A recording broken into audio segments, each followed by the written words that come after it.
You are now listening to Pull Hook Golf, an unfiltered golf podcast taking you inside the ropes with unfiltered stories, insights, analysis, and exclusive interviews. Welcome back, everybody, to Pull Hook Golf, the podcast. On today's episode, I interview the newly appointed president of Los Angeles Golf Club from the new TGL league that is Tiger and Rory's indoor league, to where there's going to be teams that are set up. So Los Angeles Golf Club is one of the brand new teams, really was the first team that was announced. So I'm going to be interviewing the newly appointed president of that club, Neal Hubman. But before we get into that interview, to where we share a lot of information around what they're going to do for the community of Los Angeles, in addition to that, we're going to get the inside scoop as to some of the new technology that's going to be utilized, the arena setup, and man, you want to tune in to this one. But before we get into it, I just have a quick word from our sponsor, Swannies Golf, which if you go on to swannies.co,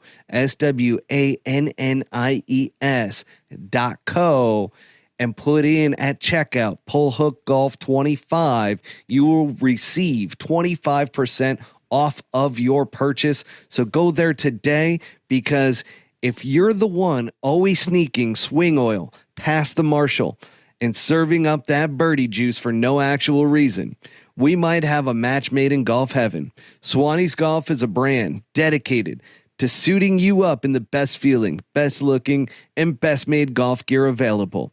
They believe pars are cause for celebration, and that looking like $1 million shouldn't cost $1 million. From polos to hats, layers to shorts, Swannies has the freshest looks that easily transition from regular life to the course, or course to life. Like a swing coach for your style, Swannies is an instant upgrade. And let me tell you, folks, it really is. I cannot stress it enough. Go to swannies.co, Pull Hook Golf 25 for 25% off your order.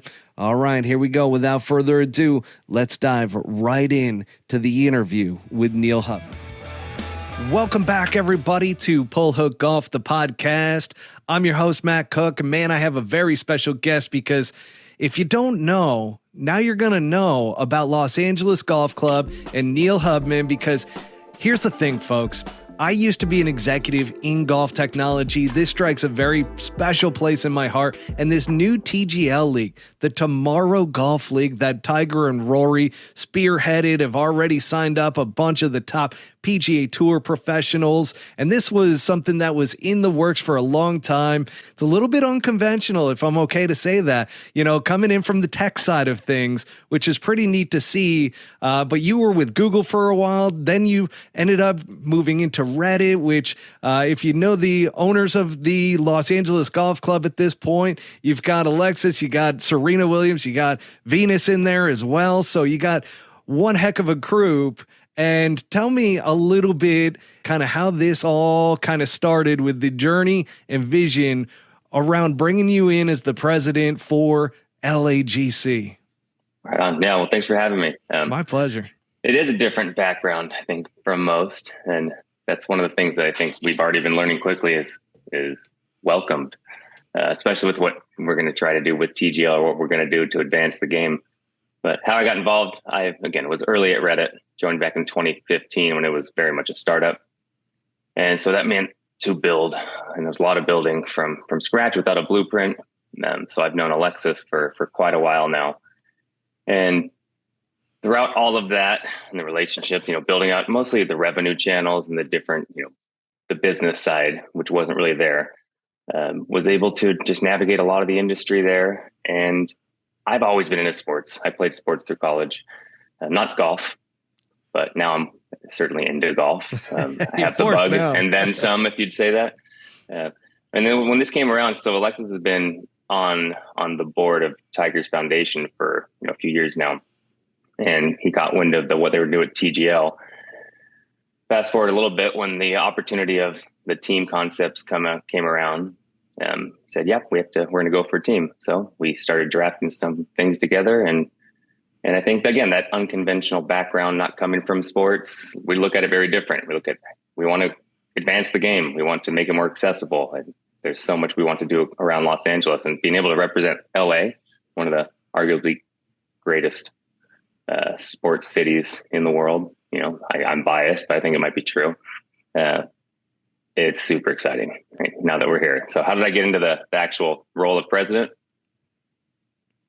You just know. I've worked with Alexis a long time. He knows I like to build, and he knows I know golf, and he'll tell you he doesn't. So here we go. There it is. So really, that connection with you and Alexis really kind of is taken to a new level with this golf club. And I mean, it was probably a pretty big decision for you to say, hey, I'm going to go ahead and give this a shot now. I mean, how did that process go mentally with just saying, all right, I'm going to leave Reddit? I mean, if we talk about your background at Reddit, you were the VP of Global Client Solutions, right? Is that the most recent role that you held at Reddit? And now all of a sudden you're just going to say, Lexus, I'm following your lead, but I'm going to go ahead and team up with you here. I'll be the president. Yeah, pretty much. You don't say no to some of these things. It's the opportunity to run a professional sports team in a city like Los Angeles, in a sport that I love and many love. It's one of those things you don't say no to. So was it a difficult decision?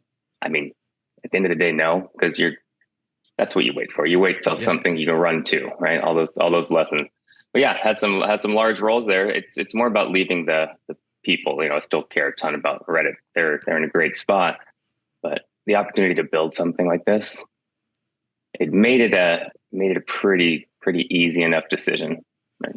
I mean, it's not like an opportunity. You just jump on LinkedIn and you go, hey, I'm going to apply for the president of this new sports league. So I get it. I mean, it's so cool to be in that situation and to have that opportunity in front of you, because I know a bit of your background at Reddit. You were really created a lot of revenue around Reddit, and certainly that experience bringing it into a brand new sports team in a major city is going to be really beneficial in my opinion. So that's going to be a pretty cool thing to see from you. I mean, any early plans around kind of some of your strategy? I don't want you to give it all away though. There is one other club. You are the original club of the TGL Los Angeles, but if anybody knows sports rivalries, especially in basketball, there was one that followed very shortly thereafter, and that's Boston. So I don't want to give away too much here to Boston, but is there anything you can kind of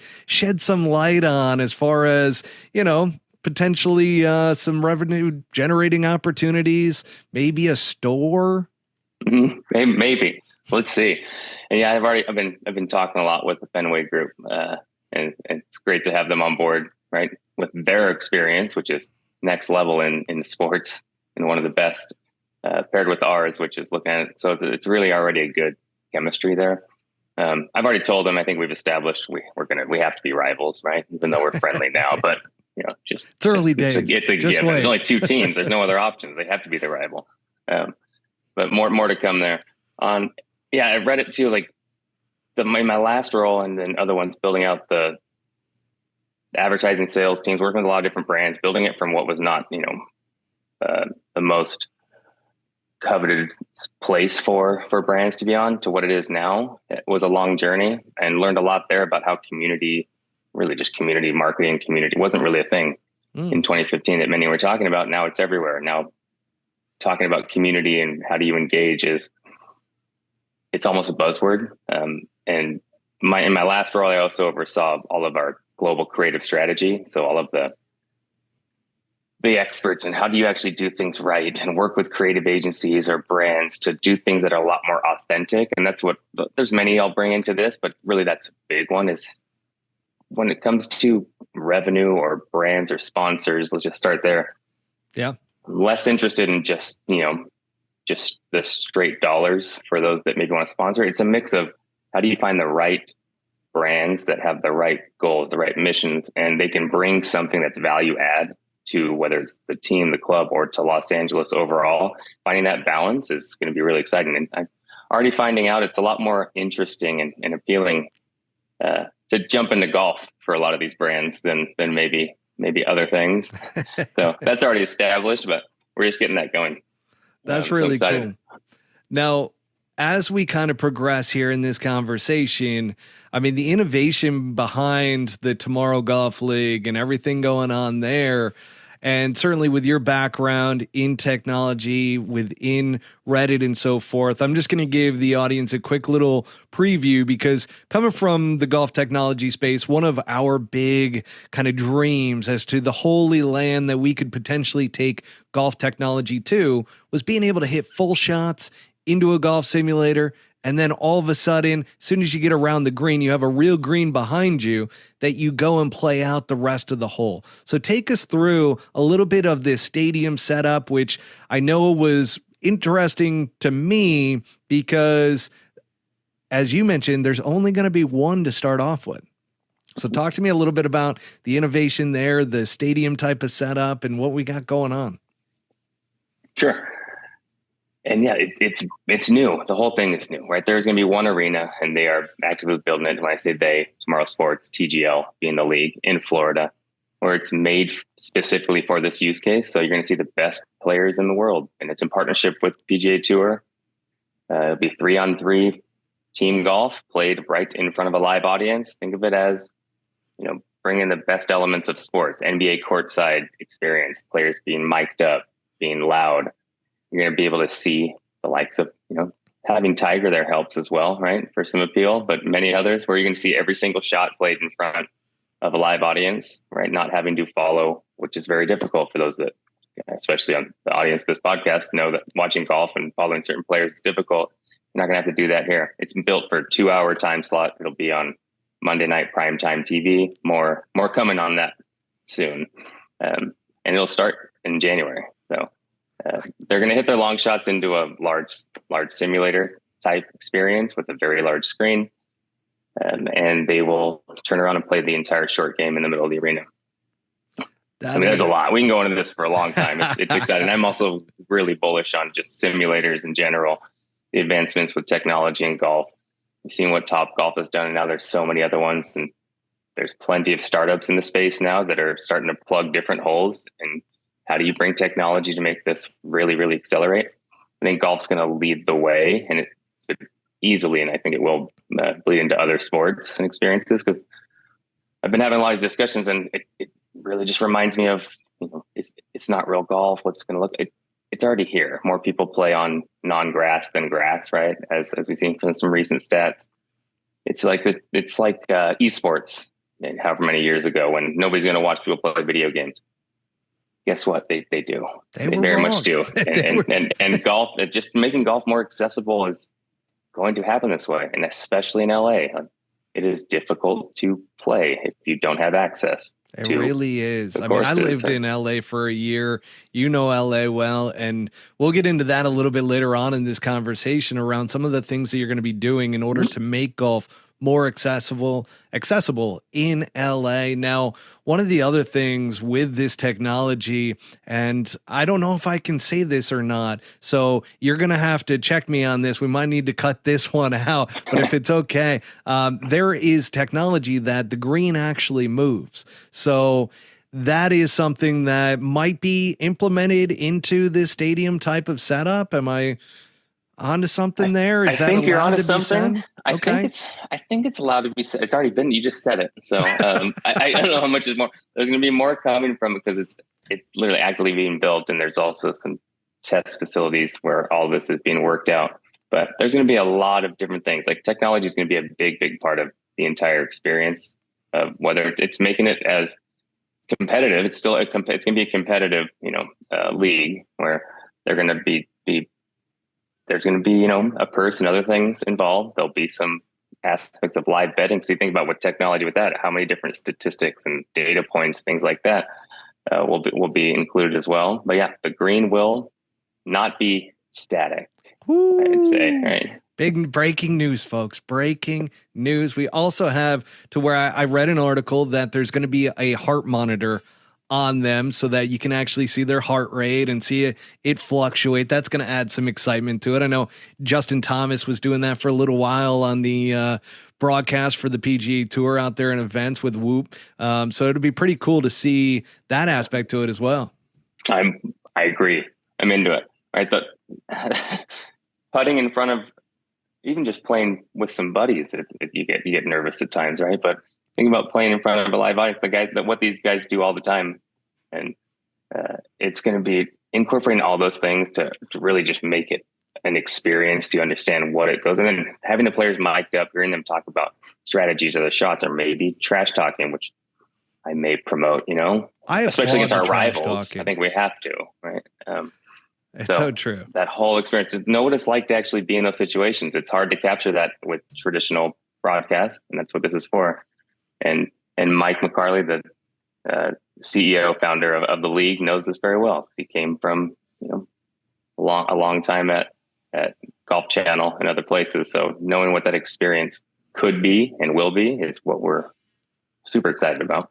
I'm looking forward to the fans will, whether you're there in person or you're watching it on television, just turning it on Monday nights, experience golf that in a way that you normally wouldn't, right? I think it's also become clear. Those that watch golf on TV today, I'm gonna make this up and say it's just true. It's like you likely play golf, right? Those that don't play don't really turn it on. That's not the same as other sports, right? When you turn on, whether it's NFL or NBA. So this is that opportunity to make it much more exciting and appealing to a much larger audience that maybe didn't think golf was a spectator sport or something for them. But that's, again, combine simulators and all the new ways to get access to the sport with making it made for TV with the best players. It's going to be dynamic because it's something that I've thought about for years, just having this type of setup, this environment. And by the way, folks, there's not going to be all that downtime of walking to your golf shot. Everything's going to happen right there, really fast. And if you have played in a golf simulator before, those rounds go really quick. I mean, as an individual, you can get through a full 18 holes in less than an hour. So this 2-hour time slot, they're going to be able to play a full 18 holes of golf, and it's 3-on-3. You already mentioned that, to where they are going to go head to head. So the trash talking, all of this stuff. And that's the one aspect that I really do hope, because that was one of our missions behind this podcast, was to kind of break away the facade that so many people get stuck as being an outsider, being like, oh, because it's always presented as such a gentleman's sport and everything. But when you're around it, you realize that it's just like every other sport. I mean, in the locker room, especially at a golf event, even a PGA Tour event, I mean, guys are slamming clubs, they're yelling. Got a little bit of a feel for that with the Netflix Full Swing documentary, which was really cool to see, because it kind of brought you inside to start to see some of those dynamics. And trash talking does take place. You just don't really ever hear it. So it'll be really cool to see guys mic'd up, and certainly the action, shot after shot, and being right there to where there's not a lot of downtime. The technology is going to be a huge aspect to it. I'm somewhat geeking out right now because of all the tech that's going to be involved here, and just the environment that it's going to create. And as you mentioned to me off air, is that this is going to be a smaller setup to where the audience is right there. They're right on top of them. Now, a lot of guys are used to, I mean, with galleries and so forth, having a smaller space, but I think you put it in an arena and all of a sudden your shot, every single shot is being seen. That could have had a different dynamic to some of these guys and some of the nerves that go on with it. I'm sure it's going to be one heck of an entertaining 2 hours. I mean, I can't talk about it enough. But that being said, technology also adds the ability to grow the game and make it more accessible, right? And that's one of the areas that I want to talk with you about, because coming from that technology and community building space, as we talk about community and building it out and having one stadium in Florida, for instance, for the first year, what do you see as building out that community? I mean, how are you going to utilize technology to bring golf to Los Angeles? That is going to be one of the biggest focuses, right? How do you make it? To me, it's really about doing it in an authentic way that is true to Los Angeles. Los Angeles is very large. It's not just one community. It's many, many different communities. And looking at it from that perspective, and that's where we're starting to really think about what are ways that we can do things within communities. So there's a lot, like whether there's certain, charities or other programs throughout LA that do things. I'm really also way into youth and youth programs in general, like especially with golf, because you can learn so much about life and business and everything else by understanding and learning the game of golf. But how many kids, it's just not it's not accessible. It's very difficult. And it's not going to be something that we would, solve overnight. But as the LA Golf Club, we are in a position to have a lot of different partnerships, and there's a lot of synergies there where we can help bring things to communities. Examples being like, so we want to build a clubhouse. That's our first one. So we need to grow roots in LA, right? We need to have some home base. If they're only going to be playing in Florida, where's our headquarters or, home base going to be? TBD. There's a lot of discussions I'm having, but you can imagine a place with multiple bays and sims and different experiences that is family friendly is also a component that we really want to lean into. That golf can be played, as you already said, 30 minutes you can play.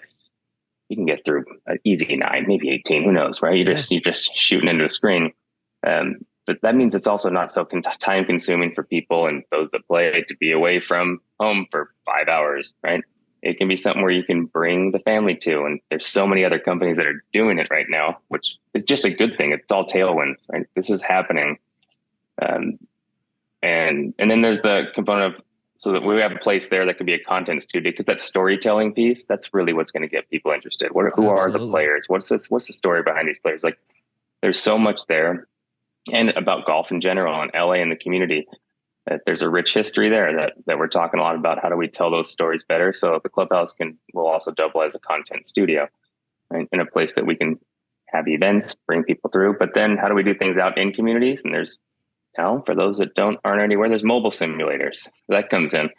Hook it up to a truck and you can bring it out there for the likes of like Drivebox, where we're going to be already planning our first one and doing pop-ups in different communities throughout LA, and just having, creating the access, like making it as easy as possible. And it's something we're going to build on for quite a while, right?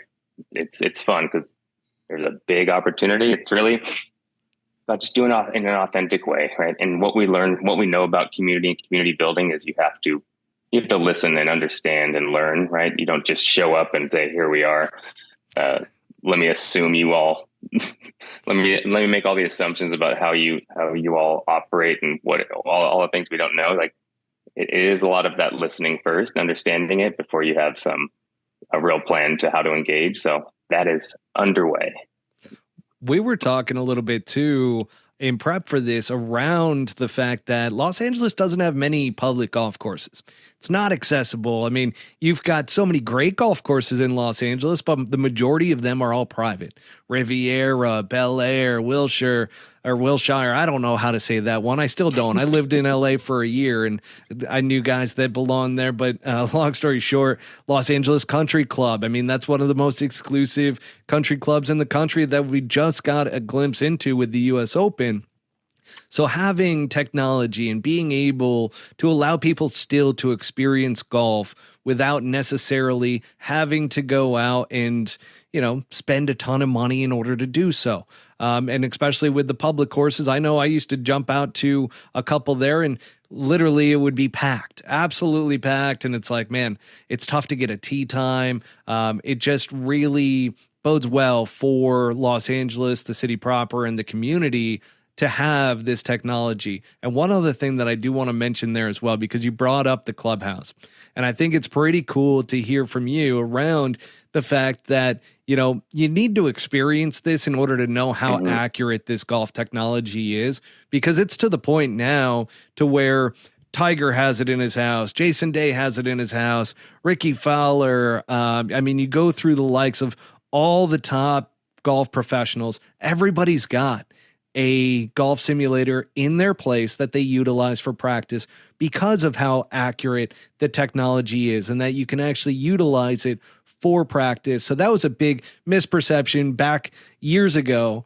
And now I think a lot of people have experienced golf technology indoors, but I still don't think a lot of people realize how accurate this technology is. So having a clubhouse there in Los Angeles and potentially opening up to the public, or even those pop-up shops to, have golf technology and pull it up to one of the local parks and have kids experience it and have kind of those pop-up experiences, it's going to be really, really cool around that. So I just wanted to add a couple points there, but in terms of, you've got so much experience from Reddit about building a community digitally. Are you going to use some of those same tactics around building this community and the online community for Los Angeles Golf Club? Because you got somebody like myself to where now I'm a day one fan of Los Angeles Golf Club, and not just because of this interview. Yeah. And that background, I have to that's a good looking background. It really is. I mean, I thought I was doing it wrong here for a second because LA was upside down, but no, that's just the way that it is, folks. Yeah, we're gonna take a lot of it. Building community is really about building foundations, and it's not it's not short term, right? It's really about how do you build. So, for example, it's about those that are they're the people that are part of the community. It's their community, right? It's about how do we add value to that and bring things that maybe they couldn't already. That could be an online community. It could be a real life community. And that's where us as a team, right, as our own brand, can bring things to enhance an experience. It's about finding the right ones that are there. And they can be small. I think even micro communities. And then you look at the overlap of communities, whether it's, there is the broader golf community, sure, but that's fairly established. It's the other ones. It's the skate and surf communities and culture there that is now overlapping with golf. And we're seeing that. We're seeing that with golf and gaming, right? There's all these other ones that overlap. And that to me is super interesting. And that's what we've done and looked at Reddit for a long time, because it's about how do you have shared interests and what are those that could overlap, and how do we help that overlap if they don't already? Because golf it's an amazing sport, right? It's just people maybe don't know that. And this is the way to do it, because it's super intimidating. And even if, let's say it was actually even more accessible, which is not, I think is the stat. You can fact check me out after, 2 public grass driving ranges, at least in Los Angeles. Yep. It's pretty crazy, but then you see Top Golf and all the other ones that are doing that, because it's just about hitting the ball. It's about learning and just getting that, get a club in people's hands for the first time. They realize, hopefully it's not just addicting. Maybe that's just for us, those that already do it, but it's really fun and it teaches you a lot. That's what we want to do, right? And it's going to be, I'm excited to get it going, because once you learn this, then it's like going to a golf course is less intimidating. Getting on the first tee when you don't know how to play or haven't, it's kind of daunting, right? Like, you can learn this way, and this isn't. And I hear other people say it's not real golf. It doesn't. It's golf. Like golf, you're starting somewhere, and that's how it's going. I'm pretty confident. A lot of people. Maybe those that'll be some of the best players will get their start in a non-traditional golf setting, right? Well, I will say this, because we did have a junior golfer that learned how to play the game of golf on a simulator. Mm-hmm. And by the age of 13, had already received a full ride to the University of Texas. Kid is an absolute stud, but he completely learned on the golf simulator. So those stories are already happening, but now what's really cool is that it's becoming more accessible, because that was clearly in his house. His parents put it in for him, and these things can be very expensive. So that being said, there's also that barrier too. So having some public facilities and having that access for the community and being able to do that is going to lead to a lot of kids finding golf, not being as intimidated, a little bit more inclusive, because there's the etiquette side. And I was talking about this with one of the golf influencers about the fact that, there's so many people that are scared to go into golf because they don't understand it. They don't understand. They know that there's etiquette things that you're not supposed to do, like walking in other people's lines. And I even forget about that. Like years back, I remember I had a buddy caddying for me who was just a casual golfer, right? And all of a sudden he starts walking through somebody's line as we're playing in a professional golf tournament. I'm like, no. All of a sudden you realize really quick, you're like, oh shoot, like I didn't prep him in advance. I just kind of assume. So it's those little things that people can get certainly turned off by the game. But once you start playing it, like, it's so much more fun, and you start to realize how great of a game it is because it's a game of life. You can learn a lot about people on the golf course, and just, I mean, you could even start to see like what's going on in somebody's life. Like you get behind the scenes a little bit by watching them play the game of golf, whether they get angry, upset, if they're able to brush off a shot, you know, bounce back after a bad hole. You got all these great things that go along with the game of golf. But that being said, and everything that you're doing within the community, which I love, because anytime we can grow the game of golf, especially through innovation and technology, I am on board 100%. I think it is so cool as to what you guys are doing, and just taking that atmosphere and building it out for the city of Los Angeles and for all the LAGC golf fans. You know, I keep seeing on Instagram, especially, all the people getting their garb and the merch and posting it on there. And you got Alexis who's jumping on there too. I mean, what are you going to jump on there? I mean, we got to get a little Neal action on there too. It'll happen. Priorities. That's what I'm learning now. Jumping into this new industry very quickly, you know. Gotta place the right bets first. Figure out how we're going to show up in LA. But no, LAGC.com. You know, maybe there'll be another merch drop coming soon. You know? Oof. Folks, go on. I mean, this is day one stuff right now. This is the foundation of everything. That's like an example of the community building aspect too. I don't know how many videos and selfies, maybe, I don't know if you've got one yet, that Alexis has recorded for all those day one people that purchased, literally holding his phone and sending thank you videos individually to people for being day one fans. That's an example of how you start and build like the foundation of a community. That personal touch. And it's nice, you know, it's not always scalable, right? That's why people ask me, how does he have time to do? I don't know the answer, how he has time to do how many hundreds of videos he's been doing, but that personal touch, and it's about, you know, quality over quantity in many ways. It definitely is. And it's that personal touch that really makes a huge difference.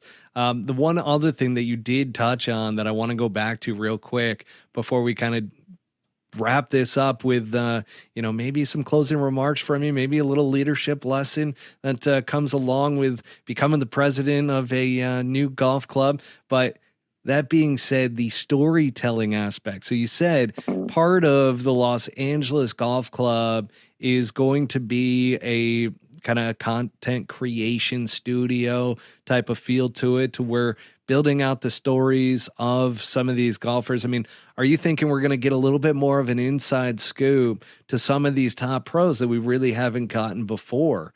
Like, what are you thinking there?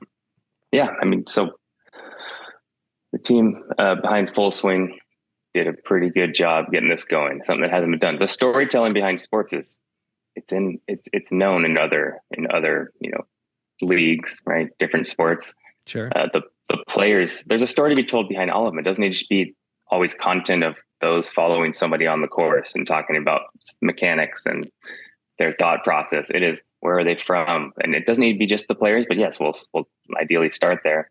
And how they got started, right? Who are they? Where throughout LA or other places maybe was their public course or muni when they grew up? And we're really excited about that. And you see, you know, what they've done over at, you know, with Welcome to Wrexham, with you know, Rob Recnolini and Ryan Reynolds, and that storytelling behind it. It's great, right? It's really, that's just an example that we talk about quite a bit, right? How do we bring that even more to golf and then to LA? There's going to be so many stories to be told, because people will end up caring more about the players than they do the teams. Like that's known, right? But you don't care about the players as much if you don't know about them, right? So there's a ton. I wouldn't say it's low hanging fruit. It kind of is, right? Because it hasn't been done. What a great example too, with Wrexham and what Ryan Reynolds and Rob McElhaney gets you emotionally involved and attached, and that's really the goal. It's not about the ownership of the team. It's not about us. It's about the people, the players, the communities, and there's so many other ones that are throughout LA, Greater Los Angeles, that are stories, and it's just how people get into goosebumps right now. I'm ready. Let's go.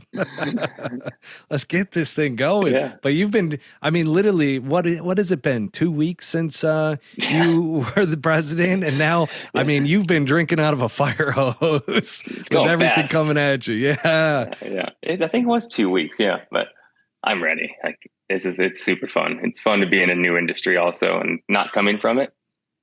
It's been really, really cool because people they do really align with this. It's not, we're not coming into it and competing with many. We're helping further the game, and there's so many synergies. So being, it'll be time to be selective real soon, but right now, yeah, I don't know. I don't even know what I don't know yet. That's what this is for.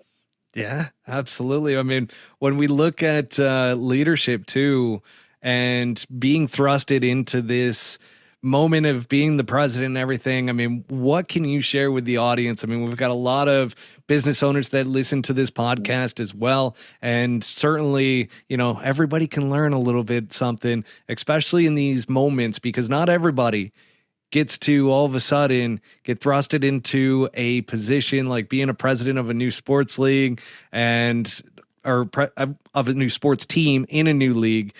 So anything you can share that, you've kind of learned over these past couple of weeks. I know it's early on, but I'm curious. Yeah. I don't know if I've learned it the last couple of weeks, but things I'll take with me, right?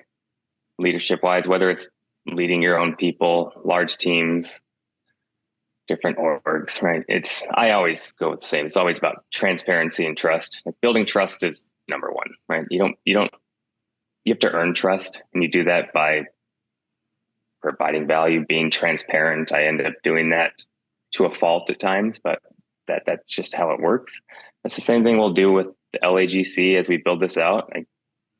It's about not talking and saying, "Oh, we're going to do all these things." I'm going to try my best to just not say things that I think people want to hear. It's more about listening and then actually showing up and showing what we're going to do, right? Little by little. And then then people will realize like, oh, like that track record, it's actually checking out. Right. Speaking through actions can be one of them. And then just being real and transparent and authentic. Like it's not that difficult in my mind, because that's kind of how we did it for a long time at Reddit, through our communities and different things, whether it's with brand partners, this and that. But yeah, that's really what it is don't be artificial, right? And if you can't do something, that's also okay. Like be open with that as well. If you're not going to do something, right? It tends to work out a lot more for your employees, for your people, your teams, and whoever else your partners that you're going to be working with. I love that. It's such a different feel from another league that popped up, and we won't mention any names there, but it's definitely a different feel from that side of it. That it's and I've talked about it on this podcast around just kind of be authentic, be yourself, and I've even talked about it with one of the golf influencers. It was a topic that it's like, I will interview you because you come across authentic and genuine and transparent. Like those are big keywords that really resonate with me, because there's so much kind of, let's face it, some fakeness, some bravado that goes on to where it's like you have to embellish everything to make it sound so incredible and amazing. But you're just a real guy, Neal. Like I've talked with you enough now to where I'm like, man, you're just a dope dude that really is doing something fantastic in this golf atmosphere, in this golf industry, that personally I think it's going to change a lot of perceptions of golf, and I think it's going to grow the sport. I really do. So that being said, any final remarks from you? I know you mentioned LAGC.com. There's the store on there, right? Some more merch is coming too. Is that am I and there'll be plenty coming out soon, both from the league side, different announcements, and from the team, right? So just I wouldn't even say try to, you don't have to try to stay in touch. It'll be known when we do this. You saw our launch when we did that, nice little splash of coming out. There's just more of that. That's what we're gearing up for. So as more of these teams get announced, and as we gear up for, maybe announcing some of the players, it's all going to happen before the season, and it's all systems go, for January. So it's going to be an exciting time, and it's going to happen fast. You brought up a good point, and it's one that we didn't touch on with the teams because of the standpoint of what players are going to be on teams, because it hasn't really been decided yet. So that's a good point to kind of wrap this all up. I mean, I would love to take up more time and keep picking your brain, but I know a lot out there is not public knowledge as of yet. So certainly as it comes along, we'll pass that information on to our viewers and our audience, but definitely keep us in the loop as well with what we can share, when we can share. Yeah. And I'm sure there's going to be plenty of announcements from the overall league, and then individually as well from each of the clubs, because there's going to be more clubs announced, folks. It's not just LA and Boston. I know those two cities would love to just go head to head on a rivalry ongoing every single year for as long as we can imagine, but there will be some other teams in there as well. But it's so cool that it's just the two cities that have that big basketball rivalry with the Lakers and the Celtics and all those good championships that went down. So yeah, I'm expecting the same type of rivalry from the TGL with Los Angeles Golf Club and with Boston. But Neal, thank you so much for your time, man. Yeah. This has been awesome. It's been very informative. And again, I am appreciative of your time. So everybody, go to LAGC.com. Go and pick up some merchandise so you can be a day one fan of the golf club. And without further ado, Neal, thanks again, man. Thank you very much. I'm more amped up now than I was even before this call. There we go. I am too. Thank you for tuning in to Season 2 of the Pull Hook Golf Podcast. Make sure to hit subscribe and go to www.pullhookgolf.com for more information.